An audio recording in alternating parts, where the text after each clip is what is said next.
This young man who has been entertaining us on the piano, I'm proud to say, is the number 3 son at the Nelson household. Thank you very much, Bruce.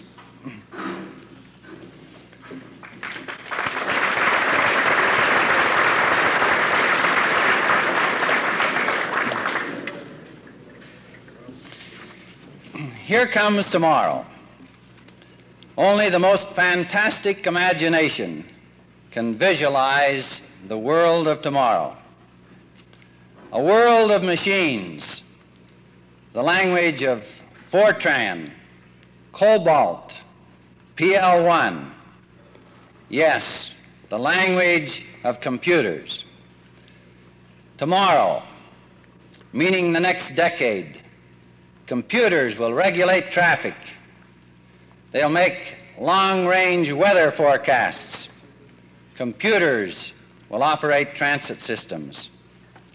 Yes, here comes tomorrow, a world of space travel.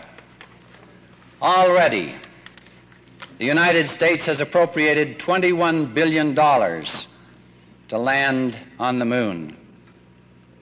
Tomorrow, again, that means the next decade, we'll spend $12 billion to develop transit systems as compared to the $1 billion that we have expended in the last 20 years.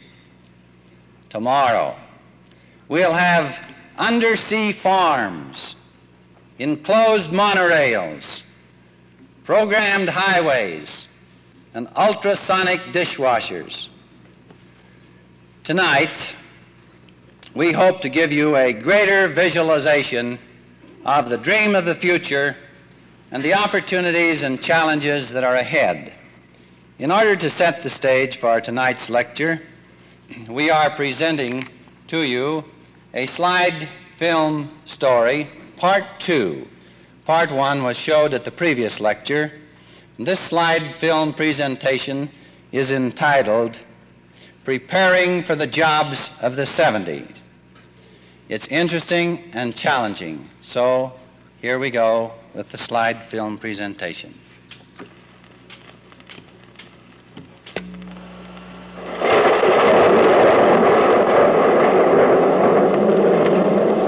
This is the sight and sound of a new age being born, the atomic age.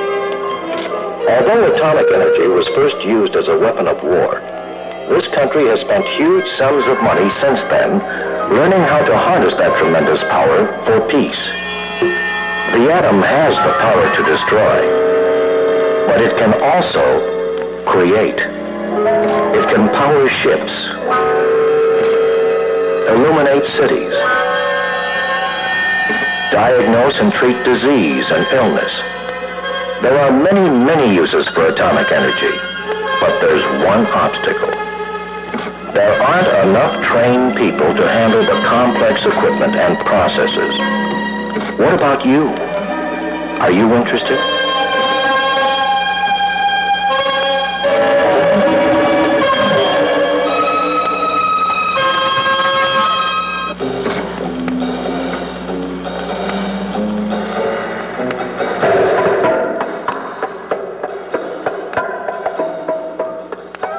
One of the important atomic industries of the future, the generation of electric power, has just begun to come into its own. Today, we use atomic energy for 1% of electric power. In 1970, we'll use it for 5% of our power. In 1980, 20%, or 600 billion kilowatt hours. Workers will be needed to run the power plants. But more important, skilled technicians will be needed to help design and install nuclear power systems. Atomic power systems have been set up in all sorts of environments. This nuclear generator was installed in Antarctica to power a Navy weather station there. Another nuclear generator for the Chesapeake Bay Lighthouse was designed to operate unattended for a minimum of 5 years. And soon we may be setting up nuclear-powered systems on the moon to run mining and manufacturing facilities there. More research technicians will be needed to produce systems like these, and improve atomic power's efficiency through experimentation. But electric power generation is only one potential use of atomic energy. We are constantly discovering new applications. Atomic radiation can be used to produce better food crops and preserve foods. Plants can be mutated to produce new strains and varieties. With atomic power, we can also detect metal strain, combat air pollution, and treat some forms of cancer. Many more people will have to go into the field of atomic technology. Scientists, engineers, technicians, skilled machine operators, computer operators, all sorts of trained personnel.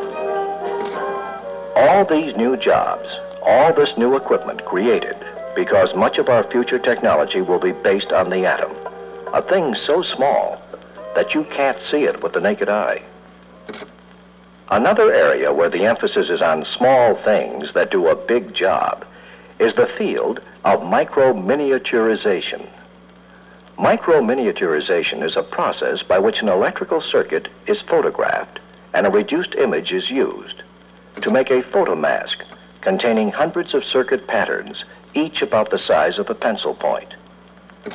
Think of all the hundreds of component parts that go into the making of a space vehicle, plus the scientific equipment that has to be fitted into a space capsule. If some of these items could not be reduced without losing their efficiency, our space program would never have gotten off the ground. Not only is micro-miniaturization an important key to space travel, it also has been responsible for new products and new jobs in the civilian market. Radios you can hold in your hand, tabletop computers, miniaturized television sets, reduced manufacturing machinery. These are just some of the things that have been affected by these new techniques and processes. People will be needed to make the component parts, as well as the new products that come from them. It's easy to see the jobs that will be created by the great surge of technical advances. But what will happen to other areas of employment in the 70s? Sales work, for instance. While it's true that computer-controlled equipment will take over many functions in retail stores, such as credit checks by telephone relay, inventory control, and even the dispensing of small standard items like soap or breakfast cereal, salespeople will still have to be there to add that personal touch. Department of Labor figures show that 4.5 million people are employed in different types of sales work right now. For some of these jobs, a high school education is sufficient. Others require a college education. You can help your chances for advancement in this field by taking retail merchandising courses in high school, college, or through an agency like the Office of Economic Opportunity. The largest single area for selling is in retail stores, but there are many other kinds of salesmen: insurance agents, auto salesmen, manufacturers' representatives, real estate agents, advertising salesmen, and stockbrokers. Most of these jobs require a good deal of professional or technical knowledge. Labor experts estimate that at least 250,000 people a year will be needed in the next decade to fill all the sales categories. Now, what about our basic need for housing? Will the building industry grow? The answer is yes.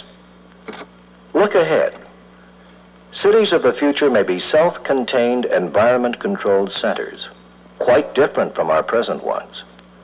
A presidential commission has estimated that up to $2 trillion may be spent on construction and renewal of cities before the end of the 70s.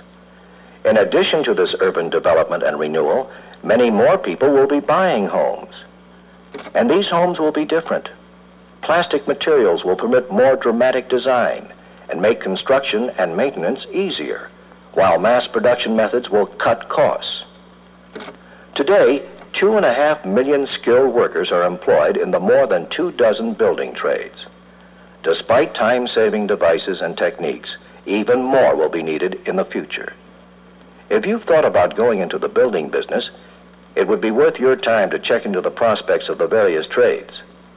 For example, the need for welders, cement masons, structural metal workers, and glazers will grow faster than the need for painters or stonemasons. The carpenter trade is the largest one in the construction business today, almost 1/3 of all building craftsmen. So it will need the largest number of new people, even if its rate of growth is slower than some other trades. To help beginners learn a trade, there are a number of labor union and trade school formal apprenticeship programs. If these programs do not exist where you live, on-the-job training would still be available under more informal arrangements. In any event, building trades will be looking for many new workers in the coming years. Let's take a look at an area in which we already have a serious shortage of trained people. That area is medicine. As President Johnson recently said, the United States is facing a critical shortage of manpower in carrying out its commitment to improve health care.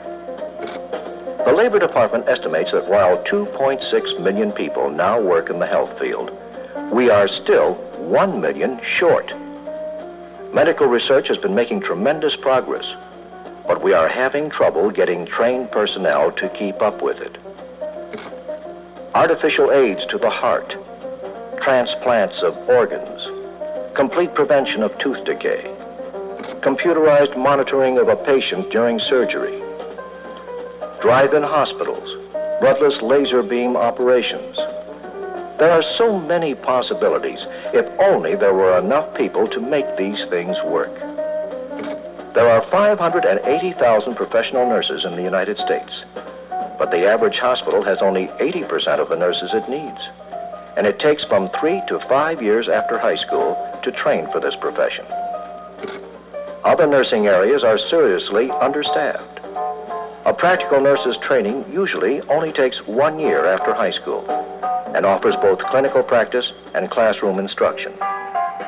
Right now, there are 750,000 of these auxiliary nurses working under the direction of physicians and professional nurses. The need grows daily. The United States presently has 38,000 medical technologists. In the 1970s, at least 172,000 will be needed. The great majority of these technologists work in hospital labs performing tests to help detect, diagnose, and treat disease. 800 hospitals throughout the country offer training programs. Dentists, dental hygienists, physicians, X-ray technicians, optometrists, laboratory assistants, dietitians, hospital administrators, anesthetists, pharmacists, psychiatrists. These are just a few of the medical categories that offer unlimited opportunities. But what if your aptitudes and interests are not scientific? And what if you still want to go into a service field? How about teaching? According to the latest federal surveys, your chances for employment in this field are excellent, and they will get even better. Teaching is the most popular profession in the United States, employing 2 million persons full-time, and 3/4 of them are women. That's why teachers' colleges today are filled with bright young students like Betsy Cleary. I like little kids. Always have, I guess. I knew all along I'd want to teach someday, so in high school I babysat and tutored, reading mostly, to kind of prepare myself and make sure I could work with children. Now I'm student teaching as part of my college program. I also listen in on faculty meetings and get to talk to various teachers about how they handle different grade levels. There will be many openings for teachers in the next decade. It has been predicted that 650,000 more teachers will be needed by 1975 to keep up with the population growth. And the country's educational needs don't end with teachers. Guidance counselors, speech therapists, administrators, psychologists. These are just some of the people needed in every school. And what about the new school equipment available, such as this dial-a-lesson machine? More people will be needed to create the new machines, produce, and service them. Libraries, both public and private, can use more trained personnel. Right now, you might find work in them if you have just a high school diploma. But better paying and more interesting jobs, however, go to those people who have attended college and/or a school of library science. What about being a government employee? Today, 1 out of 6 workers in the United States is employed by government on the federal, state, or local level. The post office alone has 600,000 employees in 38,000 buildings throughout the country, and more than 1 million people work in federal defense-related agencies. About 2/3 of all federal employees are in full-time, non-professional occupations, including clerical jobs, such as secretaries, stenographers, typists, receptionists, or office machine operators. These jobs may require additional skill in the future, but are not likely to disappear. As for communications, the telephone industry reports that 300 million calls are made every day in the United States alone. It takes more than 700,000 people to service the equipment and handle the calls. Though technological improvements have automated many calls, operators will continue to be needed for the more complex ones. And when the video phone comes into greater use, the industry will take another big step forward. Currently, banking organizations employ about 775,000 people to service both the public and business. Banks do employ high school graduates, especially those who have taken some commercial courses. In the future, more bank clerks and tellers will be needed, and they will learn through on-the-job training to operate the new machines. More executives and managers will be needed, not just in banks, but in all private industry as well. Business school on the college and graduate level provides good training and preparation, though graduates of liberal arts schools are often accepted for these positions. There are also opportunities for non-college graduates to work up through the ranks of business. Law is another field with potential for the future. The specialty fields of corporate, patent, and international law will provide more opportunities as our population grows and our world becomes more complex.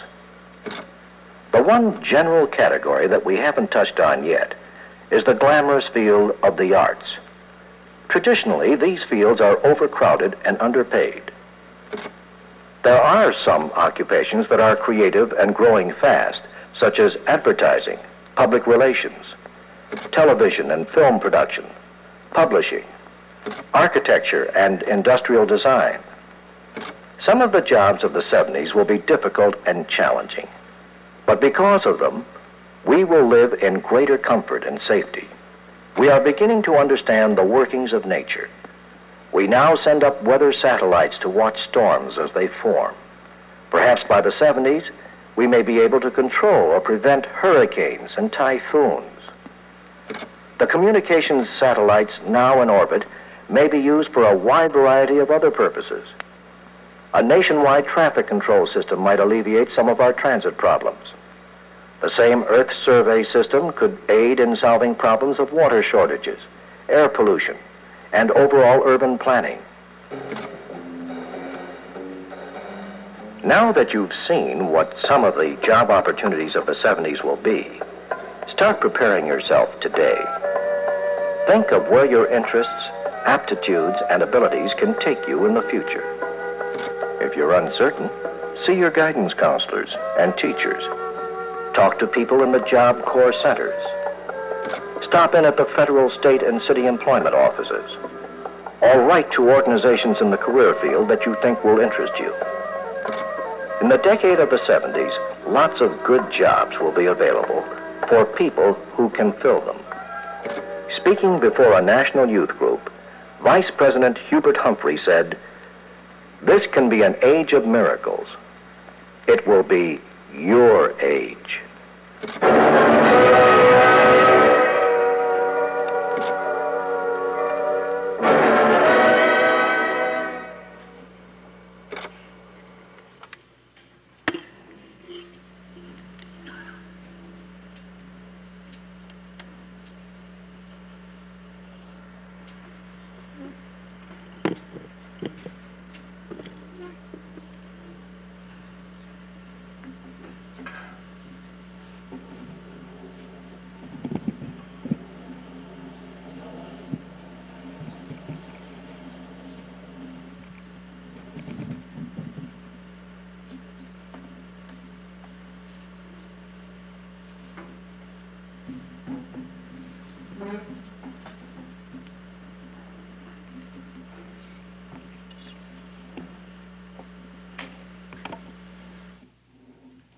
Ladies and gentlemen, our guest lecturer this evening is Mr.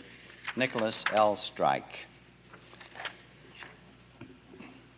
The other evening, Mr. Strike and I had the privilege of attending a reception at the governor's mansion, and we started talking about football, and it seems that Mr. Strike played football at Westminster College many years ago, and we met Floyd Holm from Snow College, and he was telling about his football days, and the two got kibitzing and said these young people today who play football are pretty fortunate to have all these marvelous facilities and these beautiful fields to play on. He said when we were playing, we used to have to play in the horse pastures, and he said they'd just chase the horses out of the pastures, and then we would start to play. And some smart aleck to the side said, yeah, you chased them right out, and then you started right to play, didn't you? And Mr. Strike turned around and said, well, now that isn't exactly correct. We chased them out the day before, and then we started to play. So, at any rate, they had a good, interesting conversation about football. During the last few weeks, it has been my pleasure to become acquainted with one of Utah's very prominent business executives. Mr. Strike, as many of you know, is the general manager of Ajax Presses. And it is my impression and the impression of those I have talked to that this gentleman is a man that makes things happen. Can you imagine a business growing from 200 employees to more than 600 employees in a period of 10 years? That's progress. And one of the individuals who has been very influential in making that progress at this particular business in our valley is our speaker this evening. Progress certainly requires training, planning, organizing, dreaming, and keeping up with the world, and burning a lot of midnight oil. I think that our speaker tonight exemplifies all of those things. In addition to his executive ability and business, I would like to point out that this gentleman is a very active man in our civic affairs. And I would say that this is very tremendous. In the brochure that we advertise these lectures on lists many things about Mr. Strike. I would like to call your attention to a few which point to his ability and willingness to serve. He's vice president of a Rotary Club here in Salt Lake City. He's vice president and director of the Utah Manufacturers Association. He's a member of the board of directors of the National Association of Manufacturers, and he's a member of the board of trustees of Westminster College. Having heard Mr. Strike on innumerable occasions, I'm confident that we are in for a real treat tonight, and I honestly don't know where we could have found an individual who is more qualified to discuss the subject, tomorrow's business and economic life. It's a real pleasure to introduce to you Mr. Nicholas L. Strike.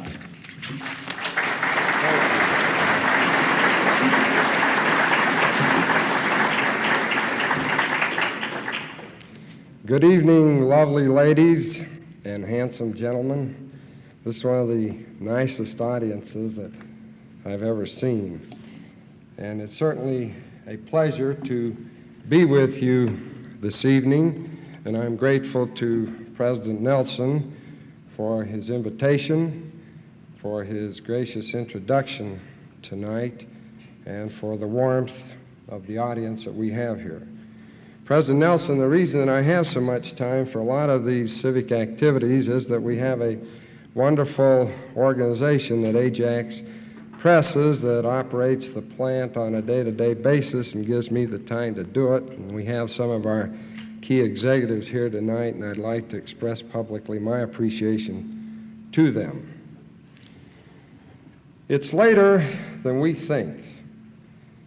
The 1970s are only 13 months away. The soaring 60s are virtually in their last year. Just think back a moment at the dramatic changes that have taken place these past few years. Change is the only permanent thing in life. Last month we heard Richard Prowse lecture on the challenges facing us, the changes in our living habits and customs. And he defined these challenges and urged us to set our goals, to fill needs, and he gave us some concrete suggestions on how you and I can do it. He urged us, first of all, to learn how to learn. Secondly, to learn how to communicate. Number 3, to learn how to work. 4, to learn to seek opportunities, to fill voids. And lastly, to keep our eyes and ears open and look both ways. Our challenge tonight is how to manage change in tomorrow's business and economic life. Progress is the theme of our age. Progress is just not moving ahead. It's the dreaming and working and building a better way of life. Progress is the sound of a motor, the tune of a turbine, the heartbeat of a factory, the sound of a symphony, the roar of a rocket. Progress is people getting release from the drudgery, getting more time to enjoy themselves and to live richer lives. Today, it's the time and the tempo, the music and the beat. You heard the beat in this slide film presentation earlier. It was a new rhythm. We have a Peter Pan land. We have a new vocabulary that's coming across our country.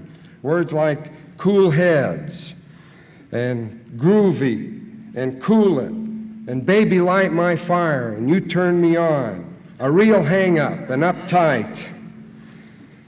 And what we have done in the past will never, ever be good enough again. The challenge of change continues. Now just look at some other new words and terms that we have, such as rockets and computers, avionics, bionics, cryogenics, biotech, biomed, bioengineering, lasers, electromechanical systems, spectrophotometers, atomic absorption, thermogravimetric chemical analysis, aerospace sciences, and countless others. So who are the people capable of learning all these new words and expressions? It's the young people, the youth, you people who are here this evening. And I know that everyone is interested in tomorrow, the future, because the future is fashionable. We have to plan today, guided by yesterday, for tomorrow. Now, an expert in economics is defined as a man who knows tomorrow why the things he said yesterday didn't happen today. And I'm sure that all of us here this evening are not experts in economics. So today's business and economic life has the greatest appeal in the fields of education, medical care, recreation, and urban issues of all sorts.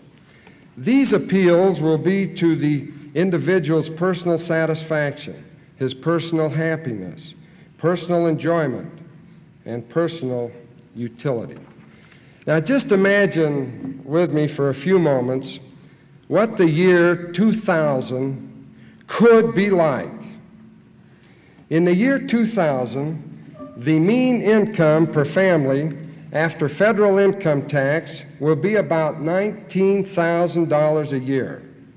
That's compared to about $7,600 in 1965 in constant dollars.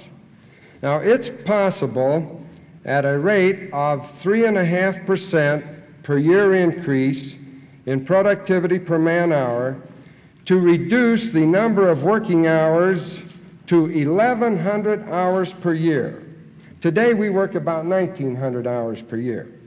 Now 1,100 hours per year would mean 7.5 hours a day 4 days a week, 39 weeks a year, with 10 legal holidays and 13 weeks vacation.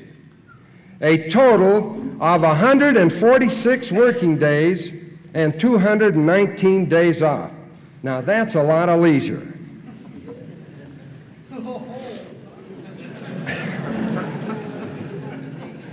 Now it may be that some people won't want to trade leisure for money. If they want to work more hours, then they'll do better than $19,000 per year. If we maintain a 3.5% growth rate with 40% of our population employed and work 1,900 hours a year, then the disposable income per family would be $25,000. Now, our firm Ajax is in the laundry and dry cleaning pressing machine field. We make pressing machines for commercial uses and launderers and dry cleaners. So let's see, what would happen in the year 2000 to the launderers and cleaners in this world, and what would happen to Ajax? Well, in the year 2000, people wouldn't wear clothes. Mini skirts would be doomed. What people will wear is a belt which will create a cooled or heated layer all over the body and will repel rain or snow. The belt, however, will be programmed to produce certain opaque areas over certain parts of the body in the interest of public decency. And people won't need sheets because they won't sleep.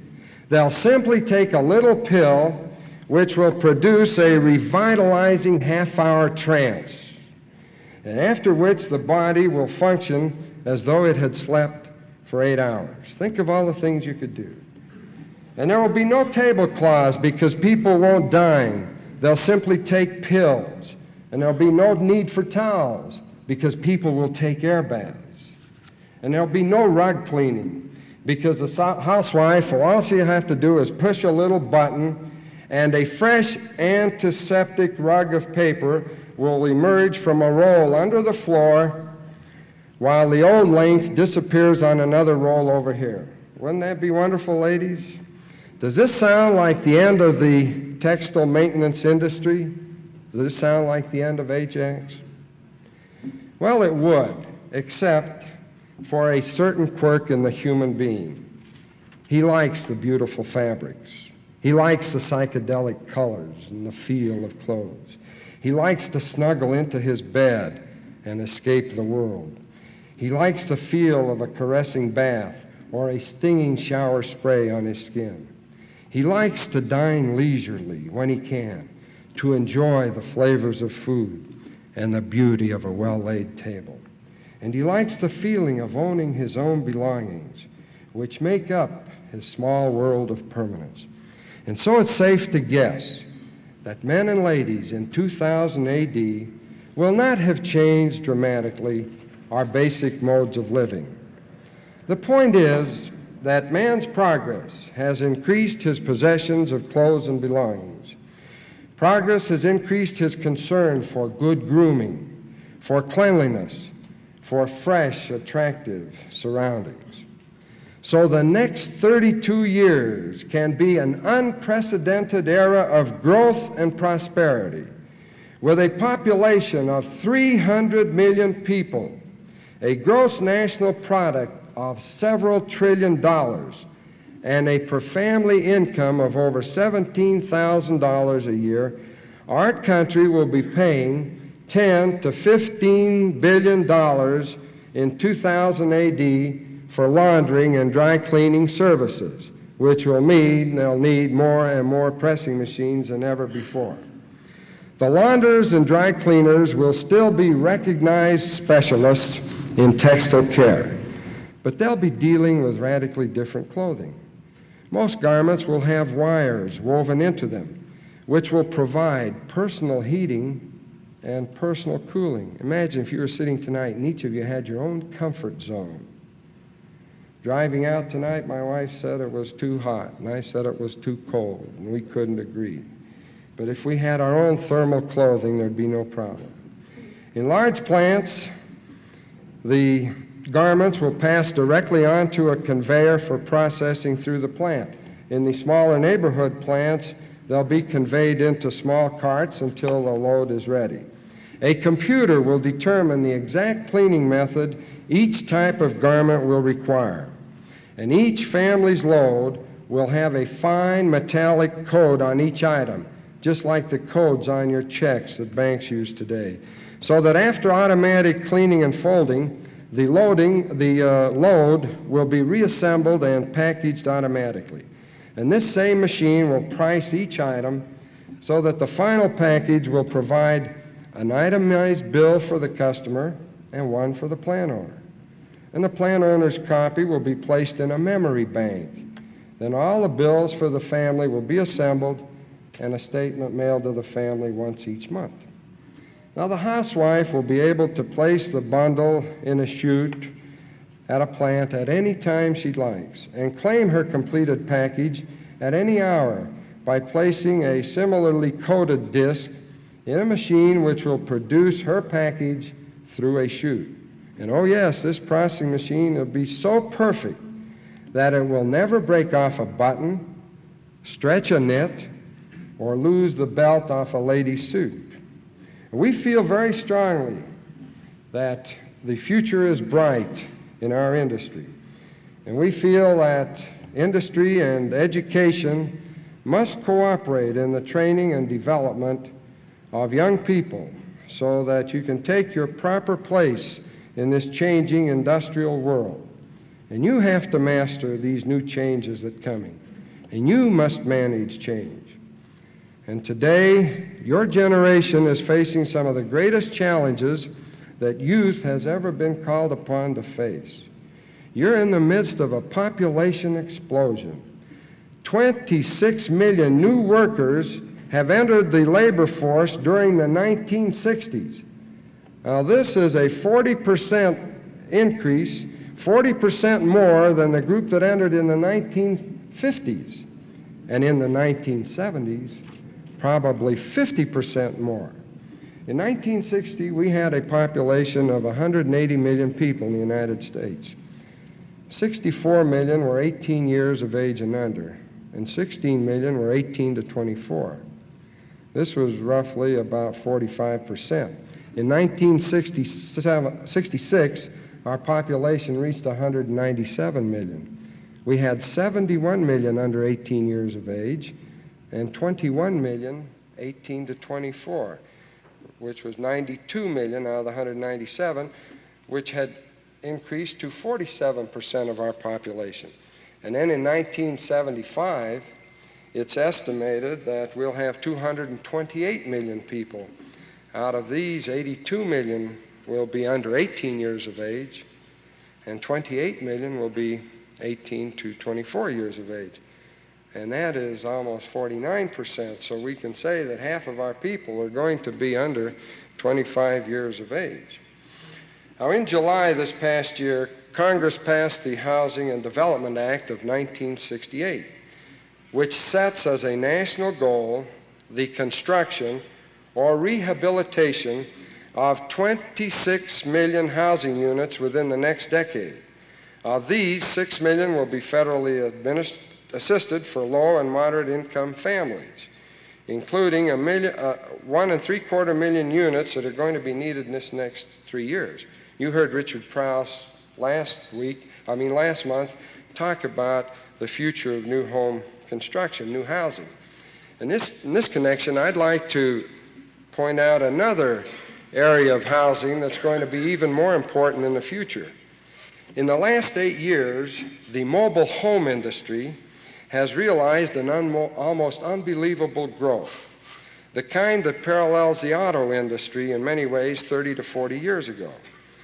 And the opportunities in this truly dynamic shelter industry are getting bigger and bigger every year. People call them mobile homes, others call them house trailers, but they're mobile domiciles. The mobile home market is advancing. Since 1961, unit production of mobile homes has increased to from 90,200 to over 241,000 in 1967. In this same period, the total annual dollar volume has risen from 505 million to approximately 1.3 billion. 1 out of every 3 1967 single-family housing starts was a mobile home. They even have some called country club acres, beautiful places to live. Today, there are already over 5 million people living in mobile homes. Young marrieds, retirees, second home buyers form the biggest combined segment of the mobile home prospects. First of all, the 20 to 25-year-old young married society is starting to be fueled by the record baby boom following World War II. Well, my daughter just got married a while ago. My son is engaged to be married now. These are the young people that are getting married, the baby boom following World War II.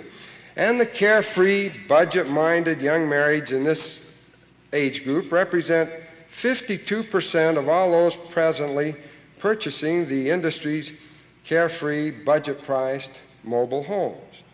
The more work-free, less upkeep, mobile home is becoming more appealing and suited to our young marrieds. In addition, more and more retirees, the second biggest mobile home buying group, will be won over to economical mobile home living.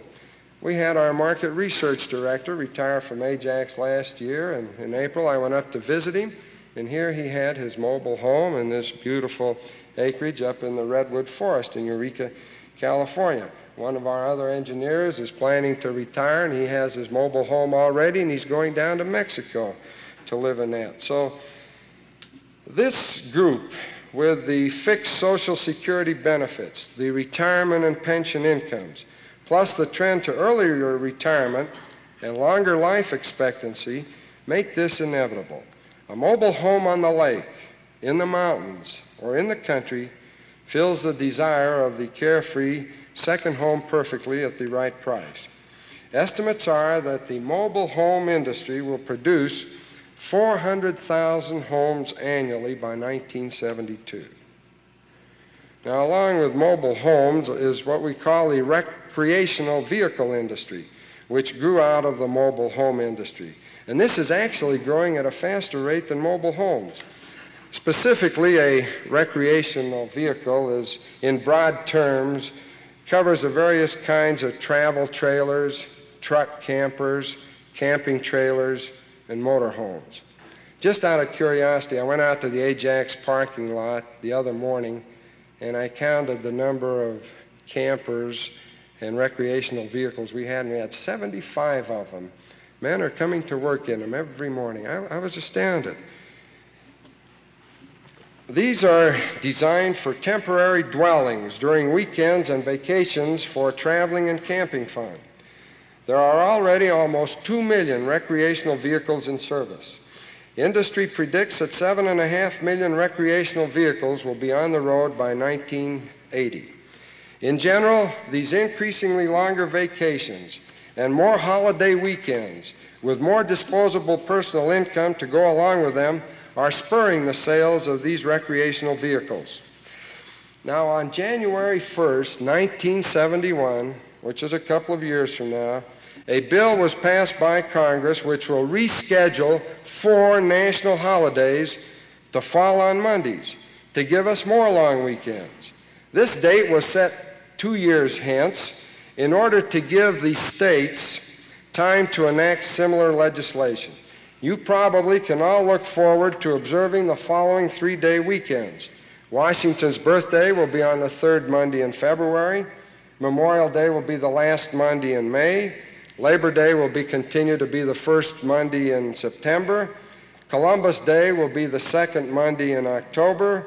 And Veterans Day will be the 4th Monday in October. So already we're starting the trend of these longer weekends and shorter weeks.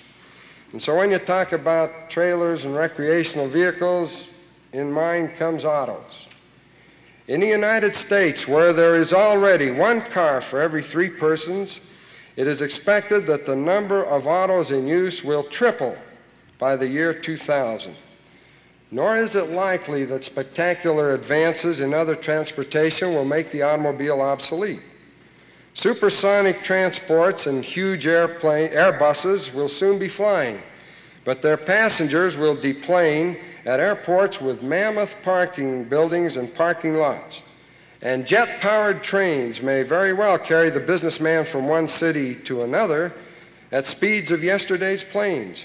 But the end of the line, taxi cabs, will still be used. Hovercraft are already propelling travelers on a cushion of air over land and water, although automobiles, 2 and 3 of them, are the principal occupants of the family garage.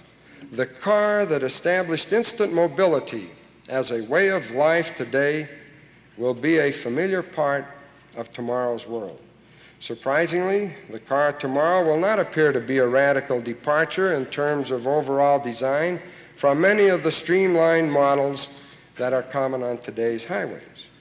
Automakers will present a tempting, if not bewildering, variety of models to serve special needs and desires. I'm sure if you go out to Magda, Mr. Paulus can give you 250 choices in Chevrolets alone.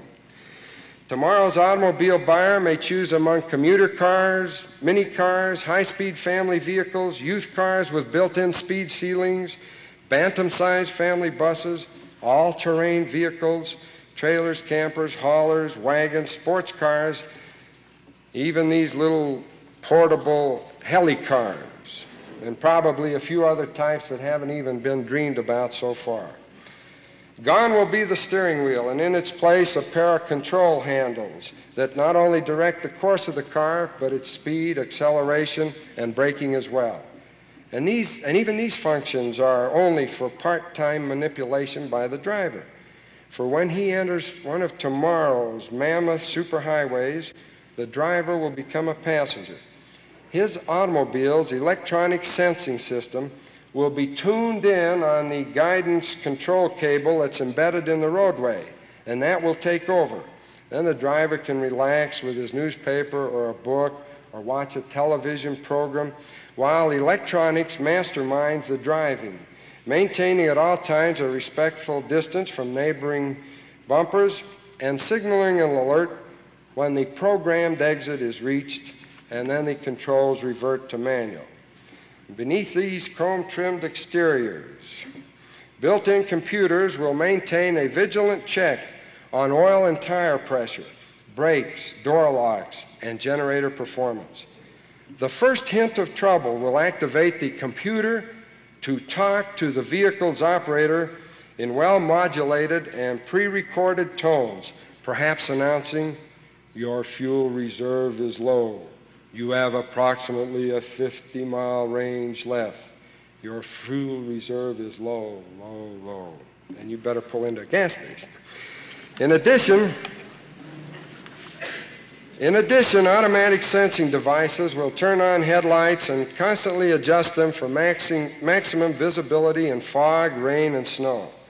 The driver's own state of wakefulness will be monitored, and if found wanting, a signal will be sounded to rouse him.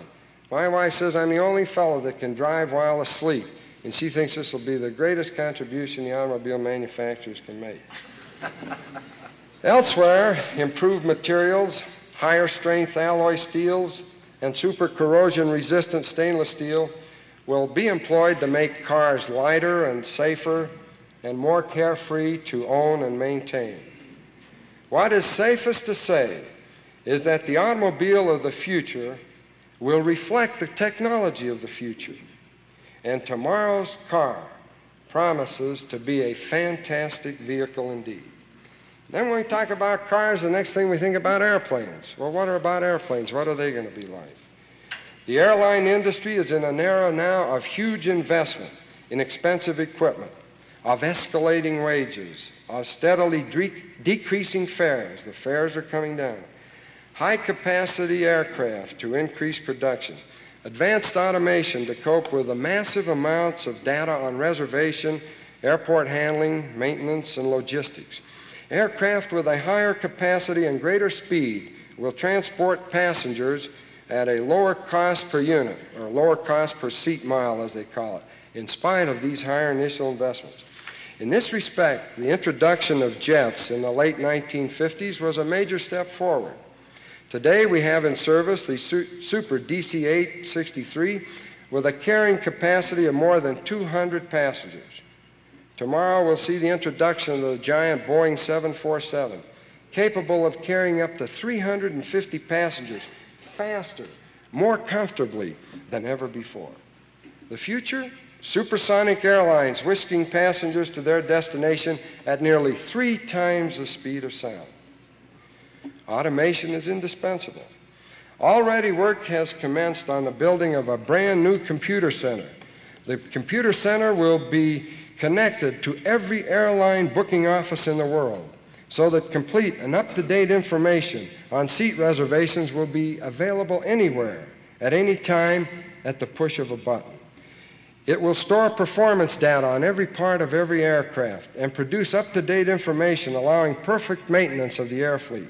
It will memorize the complicated logistics of personnel, aircraft, route network, bringing together the right people at the right aircraft at the right time, ensuring foolproof scheduling. The installation of fully automated passenger check-in systems, which will produce continuous instant information on seat availability, fuel requirements, how many meals to have on board, and freight payloads. And these low airfares are opening new horizons to vast numbers of travelers. And even though the growth of the airline industry may seem staggering, we see that still less than 1% of the world's population are flying internationally. It is important to remember that automation and technology cannot replace the need for individual initiative. They only make this quality more urgent. Because of the expansion of new young workers entering the labor market, employers will more often require high school diplomas from the young people they hire. Young people need a complete high school education to help prepare themselves for this change in the more complex world of work. Young people will need more education and training with better guidance and counseling. Young people will have more competition for the better jobs. Industry is demanding more young people to take vocational training, to operate the new modern machines that are developed, and some of the new machines that you saw in the film. The widespread use of data processing equipment means that more young people must prepare themselves for the skills necessary to cope with these problems. Industrial arts classes are designed to acquaint you with materials, processes, and procedures of industry. Courses in computer concepts are being given. The latest invention, if one cannot sleep, is a bedside computer for counting sheep.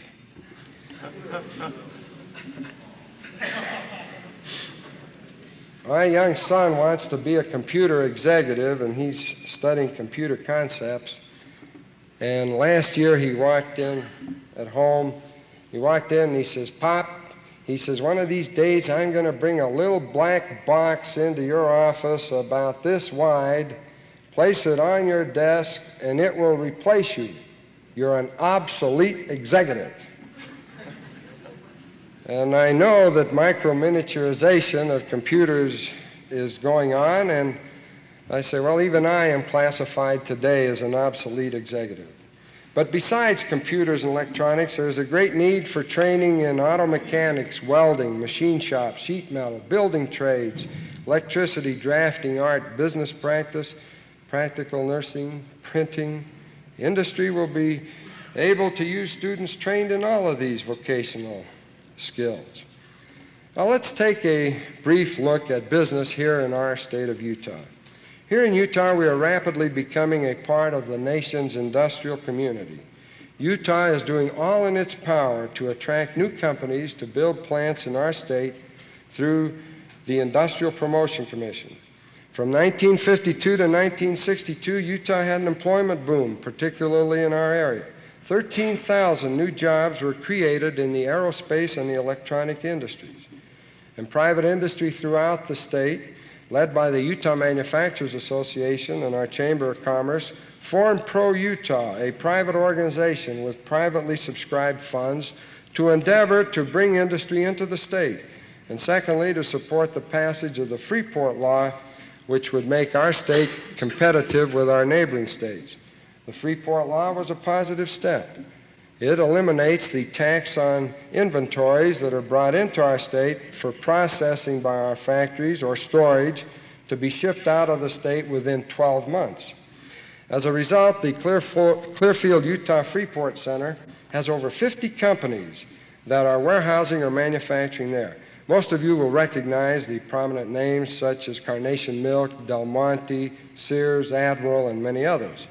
However, the most recent growth trend at Clearfield is in manufacturing. 5 firms have established factories there. Associated Piping manufactures large pipe for industry. Utility Trailers is making large highway equipment. Hobart Manufacturing makes both commercial and industrial dishwashers. Fromm Company is assembling auto, oil, and air filters. Orthopedic Equipment manufactures tent poles and folding cots for our armed forces. So during this period of time, for example, 1965, 22 new industries located in our state. And these activities created 1,300 jobs. In 1966, manufacturing gained another 1,100 jobs. So you can see the need for additional people. Now, we have to prepare ourselves to meet the needs of these industries that will be coming into our state in the future. We have to step up our vocational training.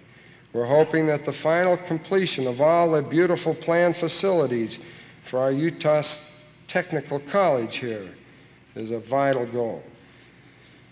So much stress has been placed on bringing new industry into the Utah that we overlook what our old-time local people have been doing, the people that have been in business here in Utah. For example, Kennecott finished a $100 million expansion through 1967. Geneva Steel had a multi-million-dollar expansion. They had new contracts. Hill Air Force Base went from 14,000 people in 1965 to 17,000 civilians now. The military's classified information. We have in our state J.R. Clark, who manufactures dry fish foods, and incidentally, they're the world's largest producers of dry fish foods. The Wilson Company, food products, doubled its capacity. Maxfield Candy doubled its capacity, spent over $100,000. Lundin and May, $200,000 expansion. American Paper just moved into their new facility. They had purchased 9 acres a few years ago and built this spring and moved into it. We at Ajax have completed expansion. Lytton has 2 plants here, and they're considering a 3rd one, which they would require 80 machinists and 600 female employees. So besides bringing in new industry and enlarging the established industry, we have another activity going on in our state, an export expansion. The Utah Regional Export Expansion Council is headed by Dean Clyde Randall of the University of Utah Business School. The council, working with our Department of Commerce, has promoted exports successfully and organized a sustained export program. The council compiled a list of all the firms in Utah capable of export. They conduct annual seminars on export expansion, and several firms like Ajax, IMCO, and Stoker-Matic have been awarded the Presidency Award for Export Excellence. Utah was doing about $60 million in exports 3 years ago, and this year Utah exports will run over $75 million. So the council has helped to develop these new markets for Utah products with a trade mission that was sponsored in 1966, which our local manufacturers supported. We had Utah Product Days at U.S. trade centers in London, Milan, and Frankfurt. We have wider participation in other international fairs. So these are concrete steps that we have taken to preserve the economic health of our community and the state of Utah and to assure a good business climate. More important, though, is the changing philosophy of businessmen, the broader outlook of more modern, more professional management. Yes, there have been great changes in business from the days of Plato, when a vocation was considered the lowest form of activity to be conducted principally by slaves. From the Middle Ages, when men in business were considered Shylocks, stealing from their sources of supply, conniving and cheating their customers. Today, a vocation has social recognition, social status, and social responsibilities. Vocations are fundamental American institutions that must sustain the rate of economic growth sufficient to take care of the needs of our own population and at the same time innovate rapidly enough to support government programs for defense, for essential aid to other developing nations, and for our great society. Our free enterprise system and its concept of individual freedom is tempered by self-imposed responsibilities of wisdom in what to do next and virtue to do it. Some of you will be going into business for yourselves, maybe radio and television shops, auto shops, print shops, weld shops, machine shops. This is possible. I'd like to give you a few illustrations of how some of our people who were trade college graduates and who worked in our organization. We had, for example, in the late 40s, a deaf mute who wanted to become a machinist. We trained him a machinist, and he was very alert and intelligent, and he learned quickly, and soon we transferred him to the tool and die shop. And then eventually we made him a supervisor of tool and die. He was such a terrific supervisor because all the communication had to be done in writing. Every job assignment he had, he would write it. Every reply back would be in writing.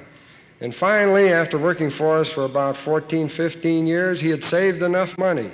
He went into business for himself, left us, and we encouraged him and gave him some of his first contract. He built up the Merrill Tool and Die, one of the finest tool and die facilities here. We had another man who came looking for work, started as a machinist, worked up, became a machine shop foreman. He's in business for himself today with his own machine shop. We had another one in the sheet metal department, worked for us, saved some money, went into business for himself. We gave him some of his initial sheet metal contracts. And just last week, the Star of Wall Street was so interesting that I have to tell you about it tonight. Just a week ago, this last Tuesday, the Star of Wall Street was a suburban Detroit company that few people had ever heard of before this week. The weekend before, the company's inventor-president, Stanford R. Ovshinsky, announced the development of devices that could lead to inexpensive, glass-like versions of such items as transistors and other electronic components. The small firm's stock opened Tuesday on the over-the-counter market at $105 bid a share, which was nearly twice the $53 bid price on the Friday before the announcement.